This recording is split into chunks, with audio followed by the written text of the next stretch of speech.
Bon, et ben dans cet épisode, je vais continuer le démontage de la boîte. Donc dans l'épisode précédent, j'avais retiré les deux arbres, l'arbre primaire et l'arbre intermédiaire, avec tous les pignons.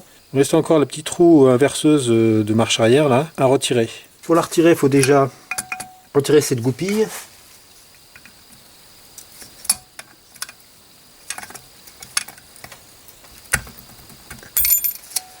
Donc il y a une rondelle derrière.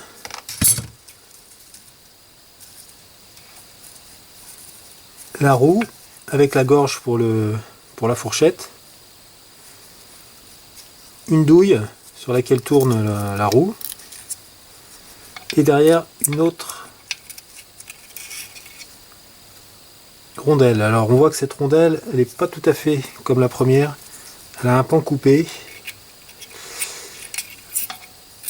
C'est pour laisser la place à l'arbre intermédiaire. Cette rondelle là, elle va dans le fond. Bon, maintenant que tout est retiré dans la boîte, je vais m'occuper du pont. Donc je vais commencer par démonter les plateaux d'entraînement. Donc il faut que je retire la goupille.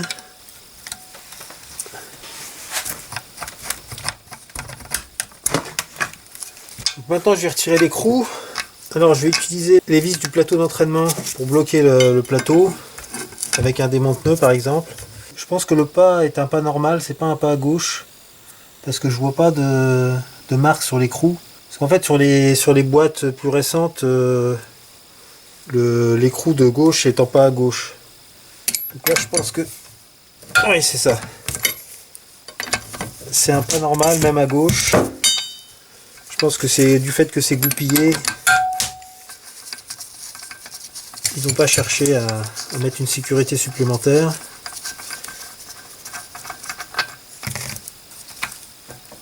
Bon, maintenant il faut le retirer des cannelures. Voilà, avec un démonte-pneu, ça va bien.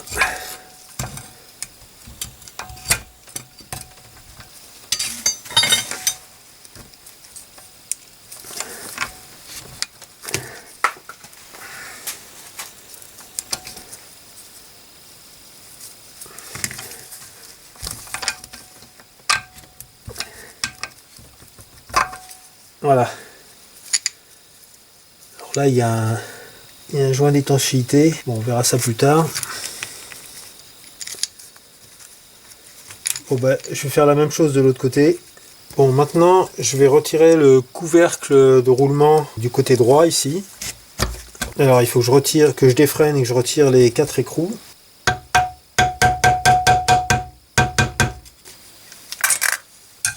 Voilà, tout est retiré. Alors maintenant, il faut que je décolle le chapeau.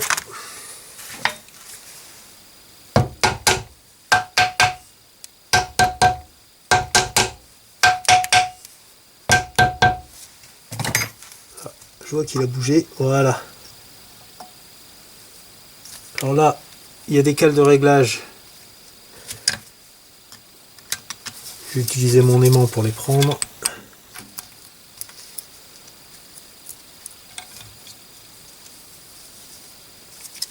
Voilà, là, il y en a 2, donc je vais les repérer.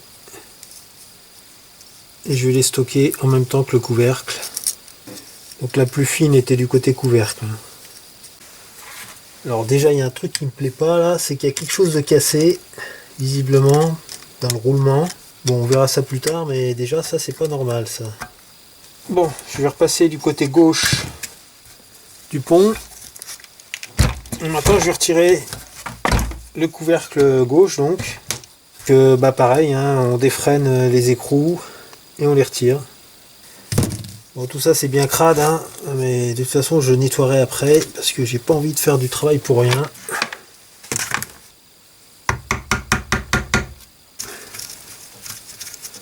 Bon, il y a le goujon qui vient avec, mais c'est pas grave, hein, je le remettrai après. Ça arrive régulièrement.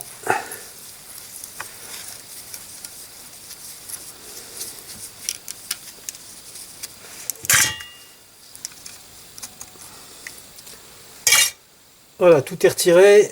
Bon, maintenant il faut que je décolle le couvercle.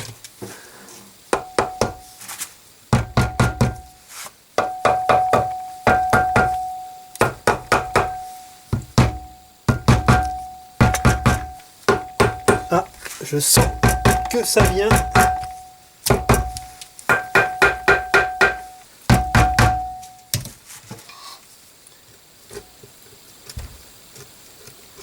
Alors doucement pour pas abîmer le plan de joint comme d'habitude.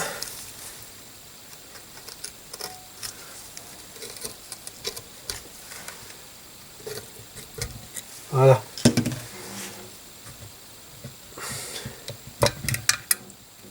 Oh, j'entends des choses qui tombent.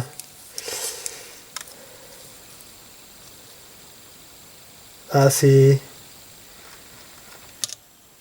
les roulements là qui sont tombés. Alors, là il y a des cales. Pareil, je vais bien les garder. Donc là, les roulements sont tombés dans le carter.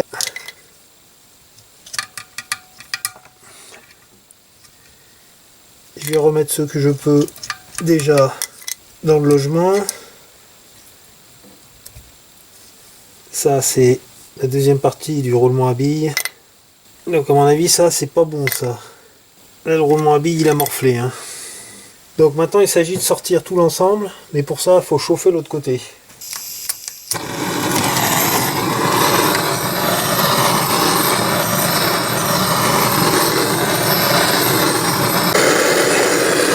Bon, c'est long, mais ça vient quand même, hein.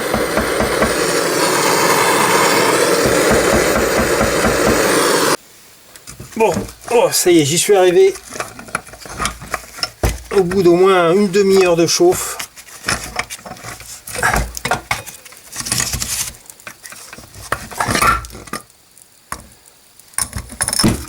Voilà. C'est clair que une petite lampe à souder comme ça, c'est pas suffisant pour chauffer le carter. Bon, ben le problème c'est que voilà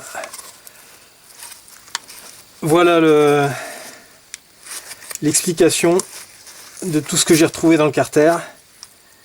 Le couple démultiplicateur est mort, quoi. Ah, c'est chaud. Toutes les dents sont bouffées. Donc va falloir que j'en trouve un autre, hein. Ouais, donc ça c'est mort. Et le pignon d'angle, et lui aussi il a morflé. Voilà. Et ben oui, il y a une dent qui est bouffée ici. Je suppose que c'est les conséquences de ce qui s'est passé ici. Bon, en tout cas, ça c'est mort. Donc il va falloir que je démonte une autre boîte. On voit d'ailleurs que c'est ça qui sûrement a détruit la prise de compteur. Il y a des marques ici sur la vis là. La vis sans fin. Vous voyez ici. Tout ça c'est mort, hein. D'ailleurs il y a un jeu pas possible là au roulement. Je sais pas si ça a été avant ou après le problème. Enfin bref. Tout ça c'est mort. Le carter lui-même s'est fait labourer ici par les pignons, par les dents qui ont été broyées. Donc tout ça c'est labouré. La portée ici on voit pas, mais pas forcément ici, mais la portée du roulement là, du pignon d'angle a été marquée aussi à l'intérieur. Mais bon, ce carter là, c'est poubelle, hein. Bon voilà, j'ai ressorti de mon stock une boîte de Dynazédin que j'avais démonté d'une épave il y a plus de 25 ans. Donc comme quoi ça sert toujours de garder des pièces. Et donc c'est bien une boîte du même type que celle du Junior, hein. Là on voit c'est marqué RS ici. Et là c'est marqué F4. Donc ça doit correspondre au mois de juin 1954. Donc j'espère que je vais pouvoir au moins récupérer le pont de la boîte. Et déjà bon, il n'y a pas beaucoup de jeu dans le pignon de transmission, ça c'est déjà pas mal. Je vais donner quand même un rapide coup d'œil à l'intérieur de la boîte pour savoir en quel état c'est. Alors voyons voir. Ah, ça a l'air pas mal du tout, hein. Bon, je vais essayer de passer toutes les vitesses.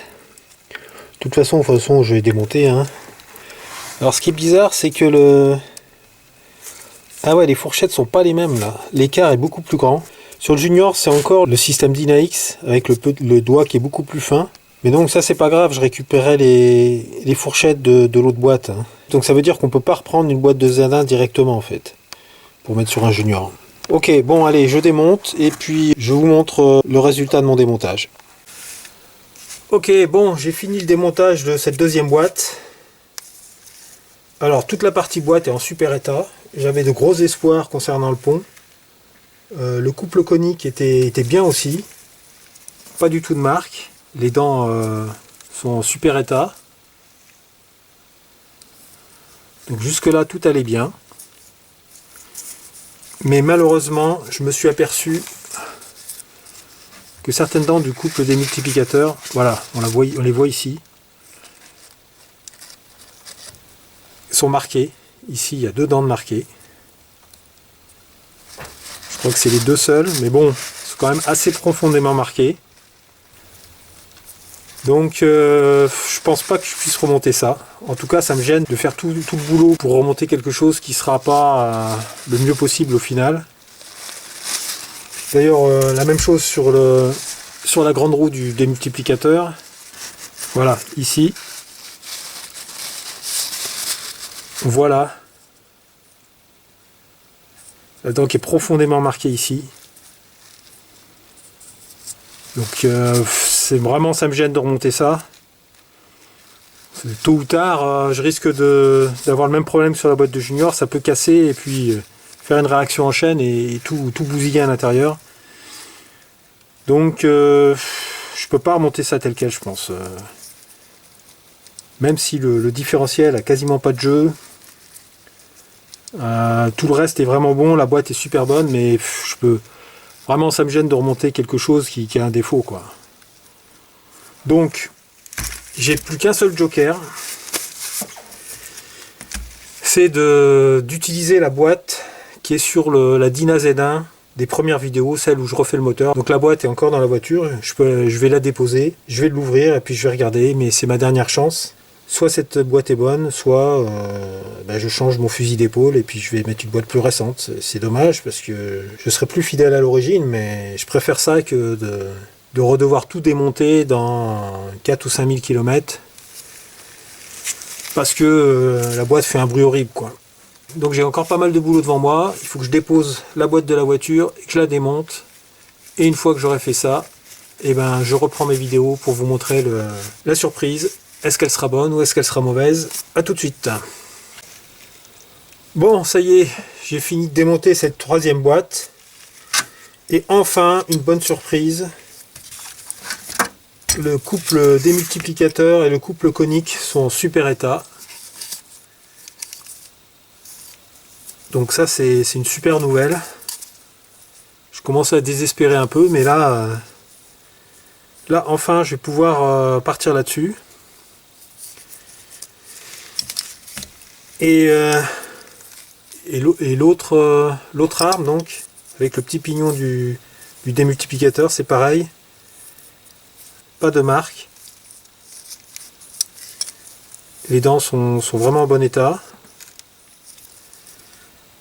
Donc ça c'est super. Le couple conique lui-même, donc la grande roue ici, elle est quasi parfaite. J'ai pas vu de traces du tout d'usure.